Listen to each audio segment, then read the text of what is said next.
ចាជំរាបសួរសួស្តីពុកម៉ែបងប្អូនទាំងអស់គ្នាបងប្អូនទាំងអស់គ្នាមកមើលក្បាលវីដេអូក៏បងប្អូនអាចដឹងថាជាអ្វីដែរមែនទេនេះគឺជាប៊ឺក្លុកបងប៊ឺនេះគឺជាប៊ឺចកាដែលអ្នកផ្ទះខ្ញុំគាត់ផ្ញើពីចកាមកបងប្អូនគឺប៊ឺធម្មជាតិ100%ហ្មងបង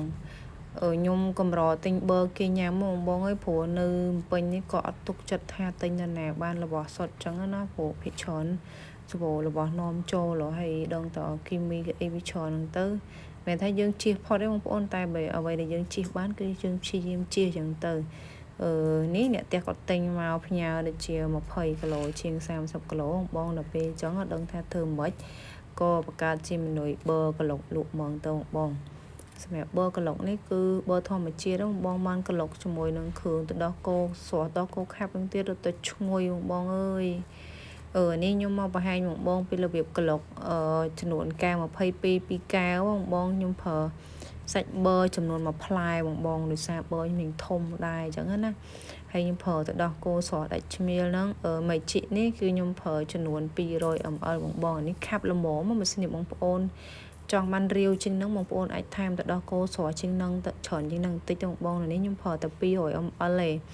ហើយខ្ញុំដើម្បីយកជាតិផ្អែមរៀងច្រើនផ្អែមល្មមគឺខ្ញុំប្រើទឹកស្ករលីដែរបងបើសិនជាបងប្អូនប្រើទឹកដោះគោប៉ុណ្ណាបងប្អូនចង់ផ្អែម100%បងប្អូនអាចដាក់ទឹកស្ករប៉ុណ្ណឹងដែរទៅនឹងផ្អែមល្មមឯងដោយសារតែនេះញ៉ាំអត់សូវផ្អែមខ្លាំងទេយកមកល្មមអញ្ចឹងនាងខ្ញុំប្រើជាមួយនឹងទឹកដោះគោខាប់ចំនួន80 ml ហើយទឹកស្ករមុនហ្នឹងគឺខ្ញុំប្រើ20 ml បងប្អូនដាក់ដោះគោខាប់សុទ្ធក៏បានដែរបងតែបើយើងចង់រឿងផ្អែមមុតយើងថែមទឹកស្ករចូលខ្លះអញ្ចឹងណាតបមកយើងប្រើជាមួយនឹងCarnationស្រស់ដែរបងCarnationស្រស់ហ្នឹងបន្ថែមឲ្យវាកាន់តែឈ្ងុយទៅដោះគោថែមទៀតអញ្ចឹងណាCarnationហ្នឹងបងប្អូនអាចដាក់តាមល្មមដែរមកបងប្អូនមិនដាក់ច្រើនពេកទេបន្ទាប់មកយើងជូតវាស្អាតមកយើងដាក់ជាមួយនឹងទឹកកកបងទឹកកកនេះខ្ញុំប្រើនេះគឺសម្រាប់2កែវបង2កែវលេខ22ប៉ុន្តែដោយសារខ្ញុំធ្វើញ៉ាំសាកសិនប៉ុន្តែដោយសារតា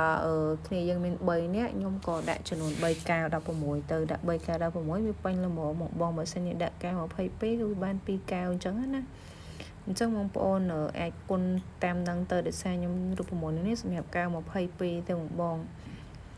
ប្អូនអាចចង់ដូរជាតិផ្អែមដាក់ស្រូវ៉ានីឡាឬក៏ដាក់ជាមួយទឹកឃ្មុំក៏បានបងឈ្ងុយប៉ុន្តែទឹកឃ្មុំខ្ញុំដាក់ដូចជាអត់សូវចូលជាតិគ្នាដូចទឹកដោះគោខាប់ឲ្យទឹកស្ករអញ្ចឹងណាបើសិនជាយើងដាក់ទឹកដោះគោខាប់ឲ្យទឹកស្ករវាផ្អែមឈ្ងុយហ្មងបងចាតែប៉ុណ្ណឹងយើងចាំឥឡូវយើងមករងចាំឲ្យវារៀងម៉ត់សិនបងតបមកយើងដាក់កែវយើងចំនួន3កែវមកខ្ញុំដាក់3កែវ16ដោយសារតាខ្ញុំធ្វើលើកទី1នេះគឺរូបមន្តដែលខ្ញុំធ្លាប់ធ្វើពីមុនមកដែរបងប្អូនប៉ុន្តែដោយសារប៊ឺវាមានតាមរដូវអញ្ចឹងទៅយើងអត់សូវ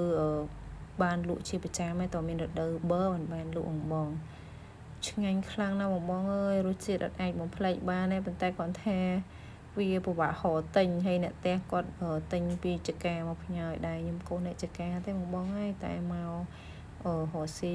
លក់ដូរនៅពេញអញ្ចឹងណាដោយសារគ្រួសារគាត់ធ្វើការនៅពេញដែរបងប្អូនបាច់និយាយពីជីវិតច្រើនពេកឯងកំសត់តិចឯងបាយគ្រួសារឥឡូវយើងមកដាក់កែវបងសម្រាប់3កែវ16នេះគឺល្មមហ្មងបងហើយលងល្មួតហ្មងបងប្អូនមើលតែប្រេងពីប៊ឺហ្នឹងក៏ដឹងដែរលងអាឡូងឆ្ងាញ់មែនតែនញ៉ាំហើយមានអារម្មណ៍ថារបស់ធម្មជាតិហើយនឹងរបស់នាំចូលបងអើយខុសគ្នាឆ្ងាយមែនតែនហ្មងរបស់ធម្មជាតិរបស់យើងនៅខ្មែរយើងគឺឈ្ងុយក្លិនប៊ឺហើយខ្ញុំធ្លាប់ទិញ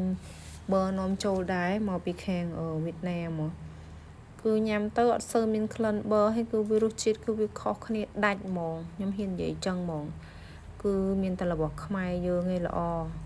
បស់ខ្មែរយើងបងពេលខ្លះវាអាចរៀងថ្លៃជាងរបស់នាំចូលតិចតួច